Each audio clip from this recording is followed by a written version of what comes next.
On October the 31st, 1517, Martin Luther nailed his 95 theses, the 95 big questions that he wanted to ask, to his local church door in the town of Wittenberg, Germany. That's where he worked and that's where he lived. Now, whether or not he actually ever did that, we can't be sure.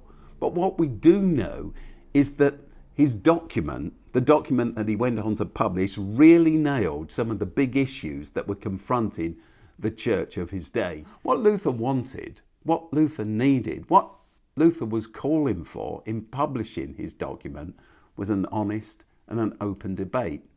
He believed he had a contribution to bring. He believed his voice was important.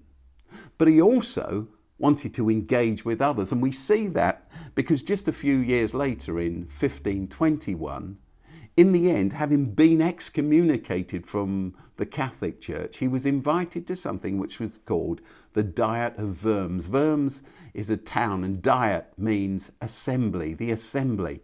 And the Holy Roman Emperor, Charles, and the princes of Germany, the little estates and counties, were gathered together along with leading theologians and other church people.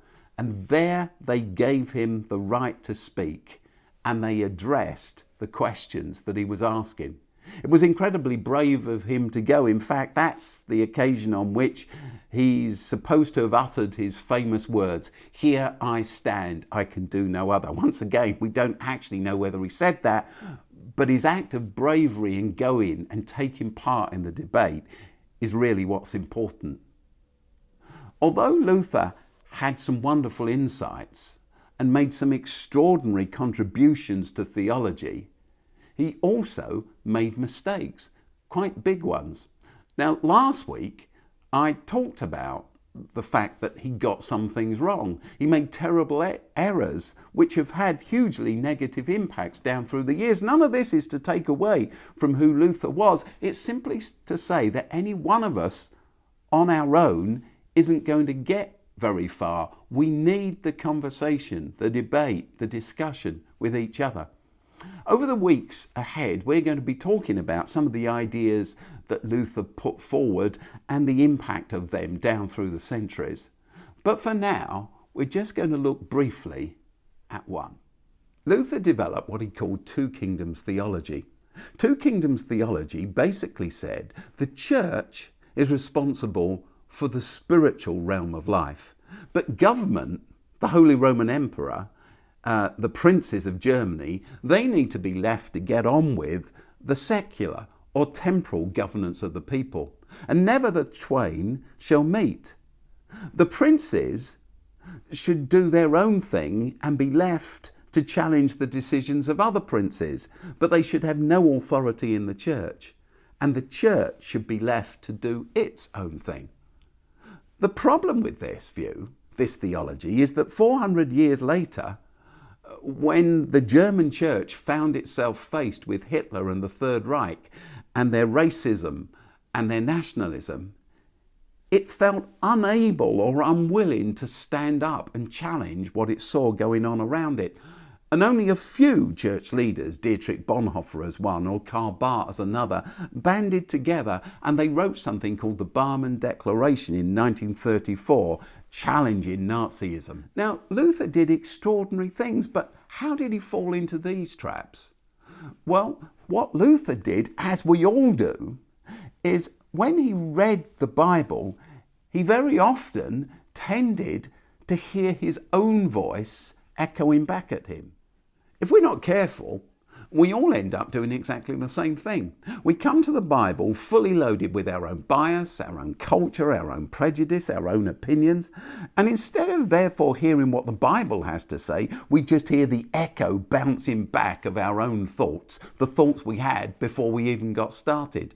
That's why we need one another. We need to listen to people with different opinions, instead of writing them off as those who've abandoned the Bible because they disagree with us. Now, when we come to any Bible text, any Bible passage, the first question shouldn't be, what does it mean today? What does it mean for us today?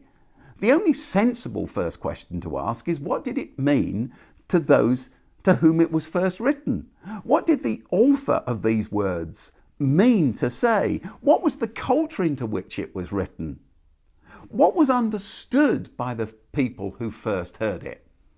Now, this is hard work, but only when we've asked and answered that question can we come on to the second question: what does it mean to me today? The people to be most wary of in all of this process are the people who claim to believe the Bible straight. We teach the Bible straight. You know, churches with websites that trumpet, we preach the Bible. We're a Bible-believing church, unlike all those others down the road. The thing that you can know for certain about people making those claims is that they either suffer from a real ignorance of working hard at the text or a deep lack of honesty. So, some questions. Firstly, how do we listen to each other? Listen to other Christians with different views to ourselves and learn from their depth. How can we create churches where we can discuss the Bible together openly and honestly without fear of ridicule or rejection?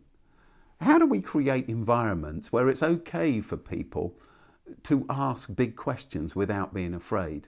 To what extent is our study of the Bible genuinely driven by listening to the Bible writers themselves in their context and then applying that, as opposed to listening to our own voices, our own culture, our own prejudices, our own religious constructs? And I suppose all of this adds up to the big question: how do we develop the habit of reading and interpreting the Bible well?